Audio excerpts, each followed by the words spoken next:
What's up, Greg? I hope you're all having a great day. Welcome back to my channel. This, of course, is another episode of I'm Radio Rebel. So I keep seeing clips from this movie popping up on TikTok. It's called Radio Rebel. It's a Disney Channel original movie. I'd never seen it before. I guess it was like a year or two after I stopped watching Disney Channel because I know who Debbie Ryan is. But apparently there's like a big trend on TikTok right now, or at least there was a couple days ago, where people will reenact the really strange faces and just like weird acting that Debbie Ryan does in this movie. So after seeing some of these TikToks, I was like, shoot, I gotta check out this movie, which I did. I watched the whole thing, and afterwards I was like, well, that was a big waste of time. And yeah, this is a new Greg hoodie. It's a nice spring-colored mint or turquoise, teal, however you want to call this color. It's a new hoodie. It's available on DannyGonzalez.store. There's also a similar colored t-shirt if you want to pick that up because you are worried about being too warm or you want people to see your forearms. All right, well, without further ado, let's watch a Disney Channel movie. Report cards came out today. So the movie starts off by giving us a clip of Radio Rebel. It's this radio show run by a teenager named Tara. She runs an internet radio show that broadcasts all over Seattle.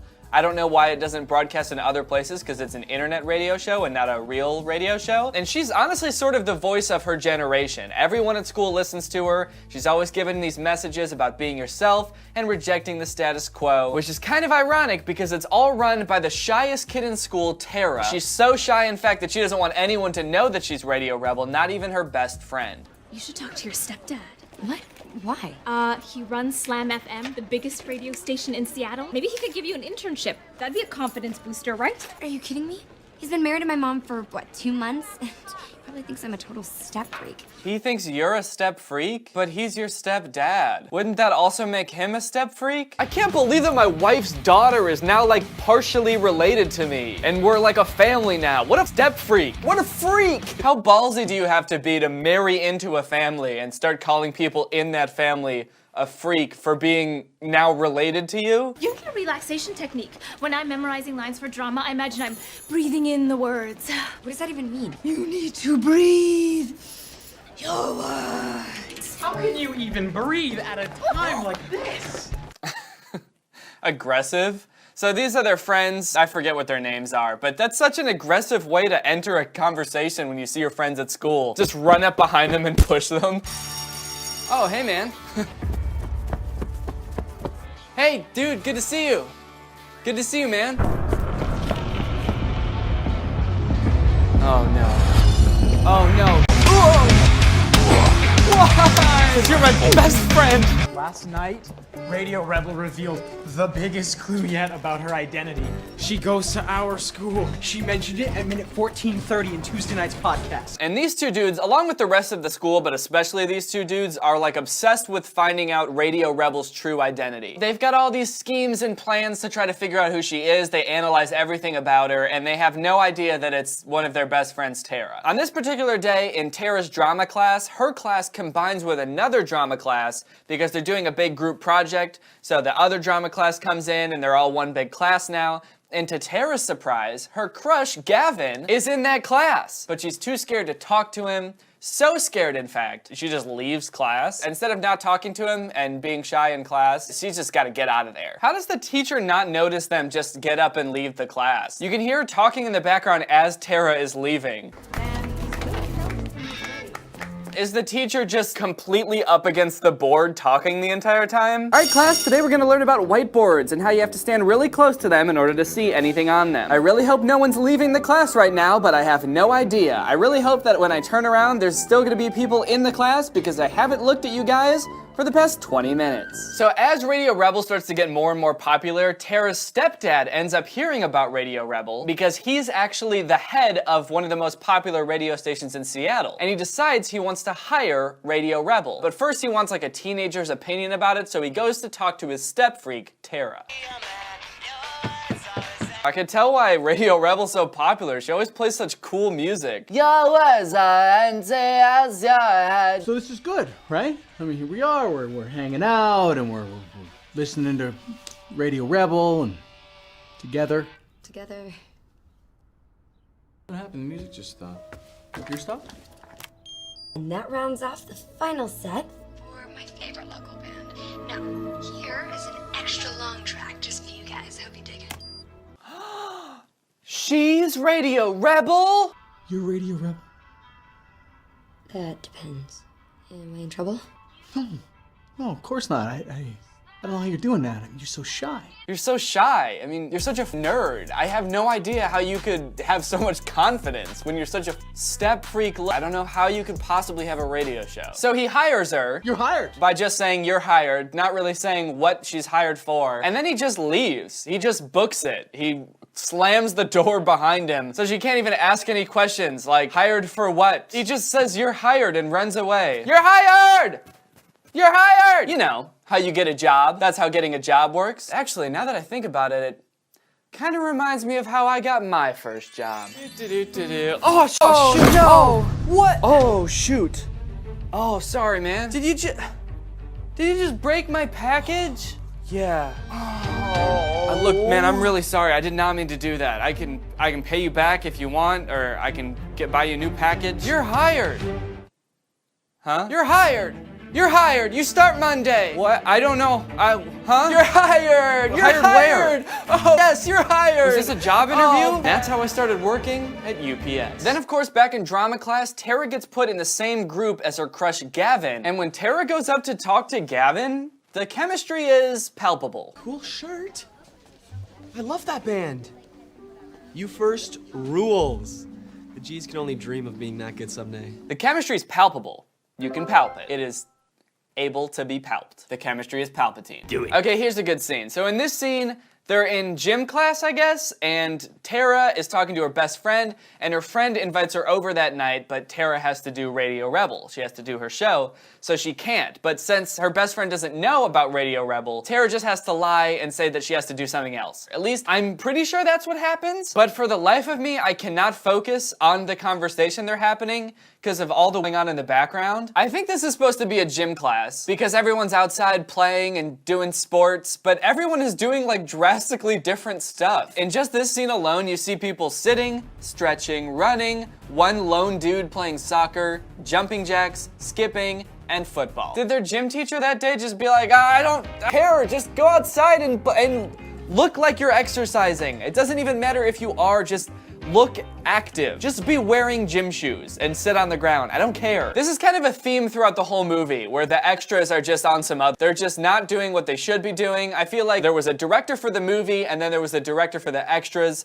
and the director for the extras just wanted to have fun with it. Okay, take this girl in the yellow hoodie, for example. Let's watch her for the entire scene and see what she's doing in gym class. Ugh, gotta stretch. Oh, it's my best friend, Michelle. Hey, Michelle, how's it going? High five. Oh, yeah, I love you. Oh, another high five. Okay, that's different. You're my best friend, though. I'm gonna puke. Look at me now. I'm wearing a hood. I'm hood girl. Just kidding. It's still me. Oh, hey, I think I'm gonna run with these people. I'm just kidding. I'm not. I would never do that. I would never run with those people. Radio Rebel is shot in the arm that Slam FM needs. Since the last show that I produced with Snazzy Dog crashed and burned, there's a lot hinging on this, right? Including my job. No pressure, right? No pressure. I know you're just a shy teenager and you're nervous to talk to people and you're just intimidated by me even being your stepdad. But just so you know, the safety of my jobs is totally in your hands, and we will both be homeless. Okay, maybe I should play a song just to make sure I know how to. No. Bad practice. How did she that much by pressing one button? Is there a button that just automatically plays a song and distorts it and makes it sound horrible? Is there a button that does that? And if so, why? Why not just get rid of the button? All right, I guess I should practice first before I broadcast to millions of people. Let's try pressing the button that says, don't press this, it makes everything sound horrible. Oh no, it sounds horrible. I'm a failure. 8, 7, 6, 5, 4, 3. So she starts her first Radio Rebel show on the actual radio station, like the very next day right after she was hired, and somehow everyone is already listening. I don't know how everyone automatically knew that she would be on the radio and not on the internet anymore, but I guess they figured it out. But the show goes surprisingly well. Once she's in her element and she closes her room off so no one else can be in there, she's able to really get in character. You get to see everybody at her school listening and having a great time, except these two. These two are going insane. They're losing their minds. They're trying to analyze her voice and figure out which girl at their school it is, but it's not working because Tara's using a voice modulator that's making her voice sound different. They're not happy about it. They're going wild. They're becoming deranged. I worry about those boys. If you're with me on this, wear red tomorrow. It'll be like saying that despite our differences, we're in this together. And she gives this message at the end of her broadcast saying basically everyone should come together, not care about their social classes, and not be so divided. And she tells everyone if you're with her and if you support the message, wear red to school tomorrow. And just like that, pretty much everyone is wearing red the next day at school. Something that I've noticed in a lot of Disney movies that has not been my experience at all is that people in high school in these Disney movies are so fashionable. It's unbelievable. Everyone's dressed to the nines. I mean, everyone's got like, they're layered, they got cool outfits on, everyone's wearing hats. We weren't even allowed to wear hats in high school. I mean, this girl's wearing a fedora. There's a lot of fedoras in this movie, I would like to add. In my eyes, everyone at this school looks like the one person in high school that wore a suit to school every day that every high school inevitably has for some reason. I'd say that's about equivalent to like wearing a fedora to school and a vest. It's a similar thing. Can you guys tell us apart? You guys are fraternal, not identical. Oh. Did someone in the background just go, red, bam, bam, bam, bam? Just so excited about wearing red to school today. Red, bam, bam, bam, bam. We just ran a recording of Radio Rebel's show through a voice analysis app. Soon I'll be able to profess my undying love. We'll be famous. Right? We could get a reward. How can you get a reward? No one's offering a reward. There's been no mention of a reward. Who would pay you? The police? They don't care. I don't think any like adult is going to pay a big chunk of money to find out the identity of a teenage girl. I really hope some grown man's not sitting at home like, I will pay $20,000 for whoever brings me the girl. That would not be good. Later on, we see Tara practicing her drama class project with Gavin and Stacy, and we get to see some more good Debbie Ryan acting faces. And Gavin's character doesn't know you like him. So, you're in agony. I need to see... Now the school keeps confiscating our stuff. I mean, I've lost 2 sets of headphones and an MP3 player just this term alone. Although I did notice that some of us seem to be exempt from this little stuff-snatching epidemic. Funny how that works, huh? Why is that girl in a neck brace? Have we ever seen her before? I don't think she's a character in this movie. It's just a weird detail, but I don't know who that girl is. Our music is who we are.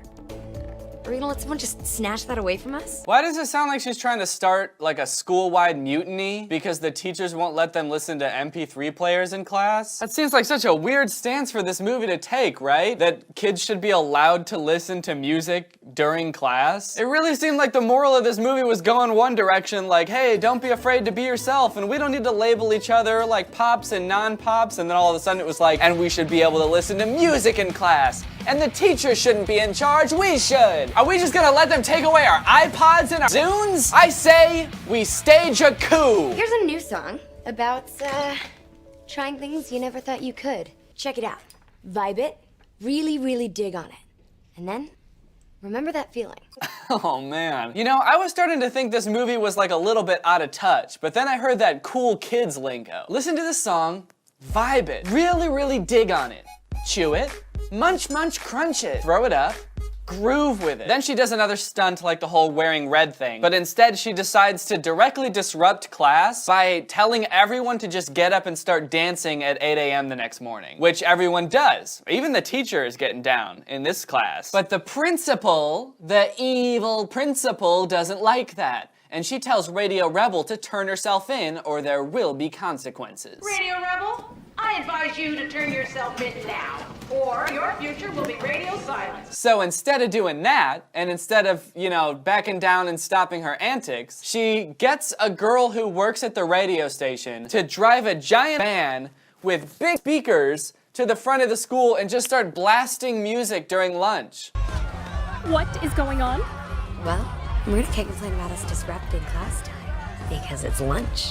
What exactly is Radio Rebel trying to prove? She's like, oh, you don't think we should be able to listen to music in class because it's distracting to the one person listening to music? Well, how about instead, I distract everyone and make it impossible to get any work done. It's not only weird that a student would do this, but it's also weird that the radio station is going along with it. Like, what a weird thing for a radio station to get involved with. Like, purposely distracting students during school by driving a van with speakers to play music outside. There's also a little subplot in this movie where Gavin is sort of having issues with other members of the band, like the lead singer. The lead singer only wants to make party songs, but Gavin wants to have like a deeper message to his songs. And the lead singer's kind of getting a big head about the whole thing. Since when do our fans determine what we play? Price of fame, my friend.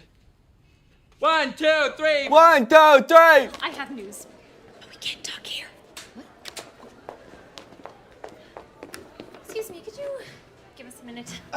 But this is my office. That relatable high school moment when you kick the janitor out of the janitor's closet because you need to talk in the janitor's closet like you used to do in high school. Man, I miss high school. It was so fun to be so mean to the janitor. In the closet, Tara's best friend tells her that Radio Rebel just got nominated for prom queen. I did not know that you could nominate like a radio persona as prom queen, but I guess this high school just has different rules about a lot of things. And while they're talking, the janitor keeps knocking on the door because he needs to do his job, because he's the janitor, and they're in the janitor's closet. Not now, Mr. Migowski. But I need the broom. Not now! I need the dustpan, too. But I need the broom. I need the dustpan, too. They made the janitor so, like, feeble. I just feel bad for him. Why did they make the main characters be so mean to the janitor? But the last time he comes in, he, like, doesn't even touch the door to open it somehow. It just busts open on its own. These kids talking in my closet. I'll show them. I need the dustpan too. Kind of weird plot detail that they kind of just gloss over the fact that the janitor's a wizard, but we'll just move past it.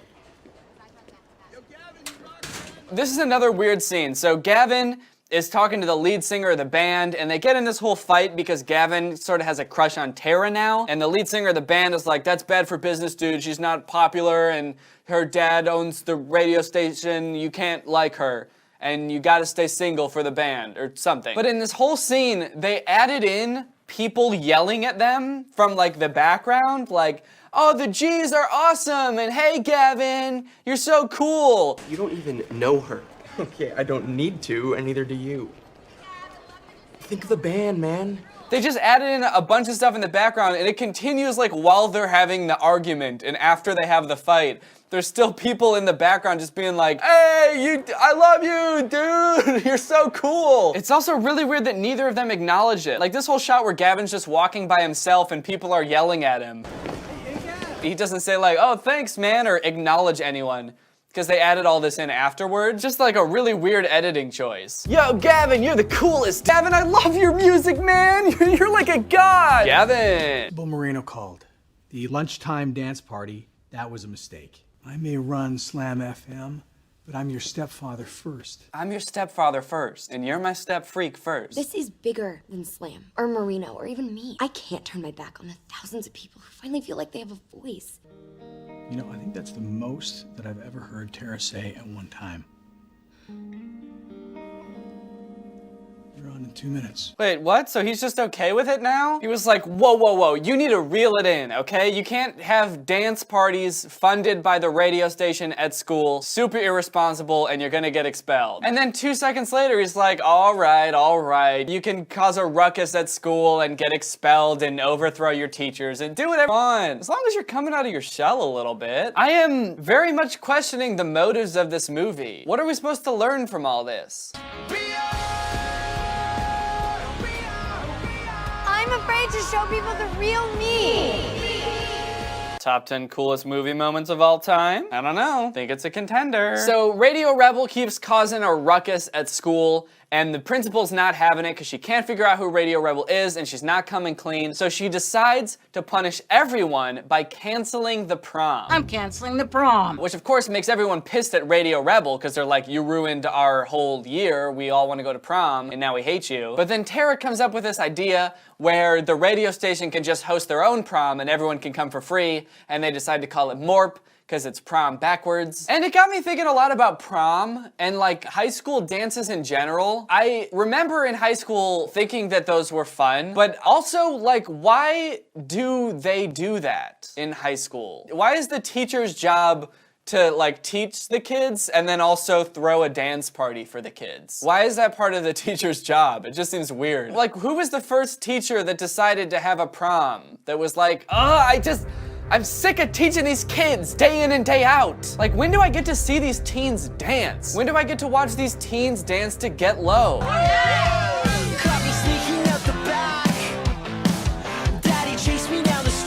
Daddy chased me down the street. He's got a couple fun, like, musical moments because they got this dope and the G's in here, so they have a couple of their songs played throughout the movie. And they pretty much crushed most of their performances, despite the fact that the frontman plays the bass guitar, but seems to think that it's a regular guitar. Later on, it's time for the drama class to perform their big presentations that they've been working on this whole semester. But right beforehand, Stacy says she needs to talk to Tara, but ends up just pushing her in the janitor's closet and locking her in there. Have you guys seen Tara? She's late.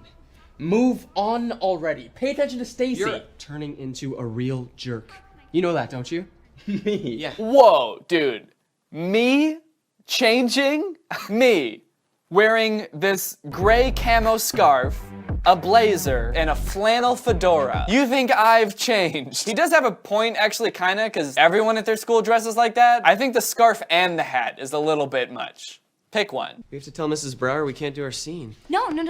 Stacy DeBane is not a quitter. I'm not gonna fail this assignment just because Tara's a no-show. Why would they fail the project just because one of the students didn't show up? Wouldn't they, like, reschedule it or something? Or try to find this missing student? All right, it's morp time.